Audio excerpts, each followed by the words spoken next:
하마터면 버스 타고 같이 뒹굴 뻔한 이야기.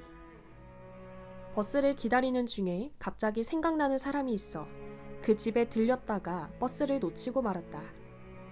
군 제대하고 다음 해 1970년 9월의 토요일이었다. 인삼농사를 지을 때인데 그날은 인삼 검사 신청을 꼭 해야 되기에 금산 인삼조합에 급히 가게 되어 진산에서 금산행 버스표를 사놓고 대기하고 있었다. 조금 있으면 기다리는 버스가 오는데 이때 문득 생각나는 사람이 있었다. 내 고향교회에서 주일학교 교사를 하다 진산에 의상실을 차린 여자인데 갑자기 그의 가게에 가보고 싶어졌다. 그 마음을 참고 견딜 수가 없어 잠깐 갔다 와야지 하고 그곳으로 갔다. 성령이 나를 감동시켜서 안 가고는 못 견디게 역사하셨던 것이다. 주일학교 교사를 같이 했던 자를 오랜만에 찾아가니 반겨주며 커피 한 잔을 시켜주었다. 이런저런 이야기를 꺼내어 하다가 그가 문득 나에게 왜 왔냐고 물었다. 실상 인삼검사를 다음 주에 반드시 받아야 하기에 지금 금산 인삼조합에 신청하러 가는 길이라고 했다. 버스표를 끊어놓고 기다리던 중 시간이 좀 남아 갑자기 생각나서 들렀다며 나도 의미 없이 그저 왜 왔는지 모르겠다고 했다. 잠시 후에 나는 정신머리 없게 시간이 다 된 줄도 몰랐네 라고 혼잣말로 중얼거리며 이만 가겠다고 인사하고 얼른 그 집에서 뛰쳐나왔다. 급히 뛰어서 버스 정류장에 가보니 내가 타야 할 버스는 이미 출발해서 멀리 뒷모습만 보이며 달리고 있었다. 아까 그 집을 내가 왜 갔는지 모르겠네 하면서 후회했다. 3분만 더 빨리 왔어도 버스를 탔을 것인데 하며 급히 쫓아가서 타려 했지만 너무도 먼 거리였다. 아니 왜 내가 편히 탈 차를 두고 그 집에 갔다가 이 애간장을 태운단 말이냐 했다. 그 여자는 내가 주일학교 반사를 할 때 친하게 지냈던 교사이지만 그날 당장 만나야 할 일이 있었던 것은 아니다. 반면 인삼조합은 토요일에 오전 근무만 하는데 그날이 토요일이라 그 버스를 타고 가지 않으면 오전에 신청을 못하게 되는 것이었다. 택시를 불러 타고 가는데 앞서 가던 금산행 버스가 굴러 사고가 났다. 그때만 해도 지금으로부터 약 50년 전이라 시골에서는 정말 급한 일이 아니면 택시를 이용하지 않았다. 그러나 급한 일이라서 가진 돈이 없어도 울며 겨자 먹기로 택시를 불러 탈 수밖에 없었다. 운전수에게 인삼조합까지 급히 좀 가달라고 했다. 운전수가 하는 말이 조금 전에 금산행 버스가 출발했는데 왜 안 탔느냐고 했다.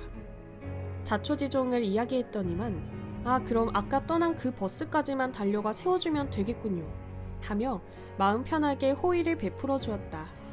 택시를 타고 한창 달리던 중 부암리 마을에서 조금 내려가니 도로 한복판에 사람들이 서서 아우성을 치며 내가 타고 가는 택시를 보고 고함을 지르면서 서라고 했다.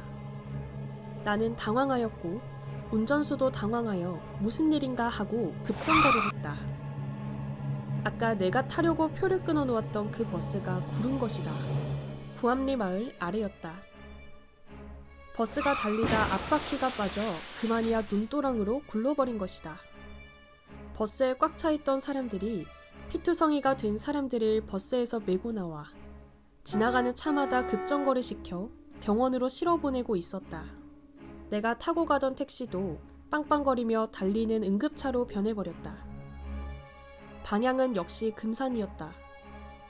그때 차 안에서 들었던 비명소리와 고함소리가 수십 년이 지난 오늘에도 이 이야기를 할 때마다 고막에 쟁쟁하게 울린다. 하나님과 성령님과 예수님이 나를 도와 버스 사고를 면하게 하셨다. 나는 그제야 비로소 내가 왜 차표를 끊어놓고 그 여자의 가게에 굳이 갔었는지를 깨달았다. 성령이 인도해서 주일학교 교사한테 가게 되었구나. 내가 믿는 하나님과 예수님이 나를 돕고 나의 생명을 이같이 보호하셨구나 하며 감격했다. 내가 믿고 사는 하나님이 나를 죽음에서 이끌어내어 주셨음을 깨닫고 나를 이렇게 빼내어 사고를 피하게 하신 고마우신 삼위와 예수님께 감사했다. 보이지 않는 신은 이같이 나를 쓰고 감동시키며 행하셨다. 충격이었다. 감격이었다. 눈물을 줄줄 흘리면서 고마워하며 하나님, 성령님, 예수님, 어디 계세요? 하고 주변을 쳐다보았다.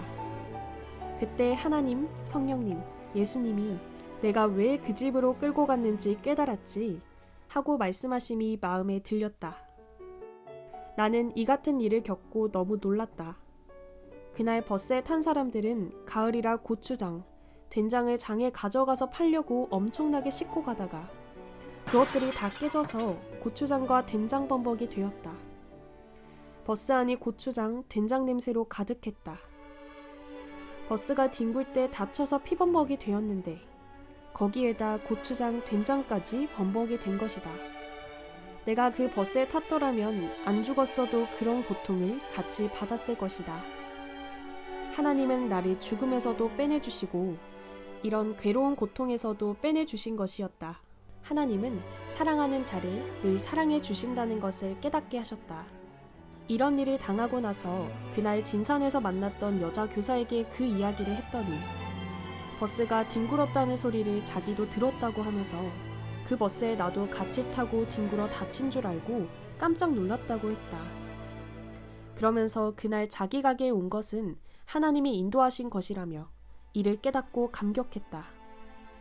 하나님은 이와 같이 생명을 항상 지켜주시며 죽음에서 살려주신다. 화와 죽음과 어려움과 고통의 사고를 안 당하도록 미리 나를 감동시켜서 틀어 역사하신 것을 이후에 또 확인하고 깨달은 날이었다. 죽음에서 살려주신 삼위께 모두 영광을 돌리지어다. 내가 겪은 것 같이 모두 겪었을 것이다. 과거에 하나님이 살려주신 것들을 회상해 보아라. 하나님은 성령과 성자와 함께 이와 같은 방법으로 도우신다. 지금도 하나님은 말씀하시기를 타야 할 차나 열차나 비행기를 타지 않게 하므로 죽음에서 살려준 자가 많다. 깨달아라 하신다. 하나님은 성령과 함께 감동시켜 행하시고 어느 때는 나의 입을 통해 말씀하여 행하시기도 했다. 이에 따라 사고 나서 떨어질 비행기를 타지 않게 되어 산 사람들도 많다. 사고날 열차나 차를 타지 않아서 산 사람들도 많다. 뿐만 아니라 차 사고가 났는데도 그 죽을 고비에서 살아난 자들도 많다. 그러므로 오늘 하나님은 내가 겪었던 것을 말씀하시며 모든 사람들도 너와 같이 살려줬다. 이런 방법으로도 살려줬다.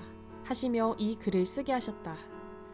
전지전능하신 하나님, 성령님, 성자는 사람들이 인생을 살아나갈 때 모르고 행하여 맞게 되는 이 같은 죽음의 현장에서 늘 살려주신 것이다. 또 죽음이 덮치듯 큰 환난이나 어려움이 닥칠 때도 하나님과 성령님과 성자는 전지전능하시니 못할 것이 없이 행하셔서 환난에서 구원해 주시고 살려주신다. 지금도 그날 버스 사고에서 구해주신 생각이 나서 글로 남겨 하나님의 행하심을 증언한다. 성경에서는 하나님을 믿는 것이 지식의 근본이라고 말하고 있다. 오늘도 자기를 믿는 백성들에게 불꽃같이 역사하시고 눈동자같이 살펴주시는 하나님임을 깨닫는다. 나는 생각하기를 그때 나를 꼭 돕지 않으셨다면 다른 사람은 몰라도 나는 죽은 몸이 되었든지 적어도 불구의 몸이 되었을 것이다. 특히 나를 빼놓지 않고 도와주신 것을 생각할 때 이 몸은 오직 하늘을 위해 쓰임이 마땅하다 하고 깨달았다. 육뿐만 아니라 영도 그렇게 살려주셨기에 더더욱 청춘도 젊음도 아깝지 않다 하고 오직 그분을 위해 후회 없는 인생을 살아온 것이다. 하나님은 내가 표상으로 겪고 당한 일들을 60가지 넘게 써서 남기게 하여 1000년 동안 보게 하시니 모두 깨달아 육과 영을 살려주신 하나님께 성령님께 성자께 영광을 돌릴지어다. 아멘.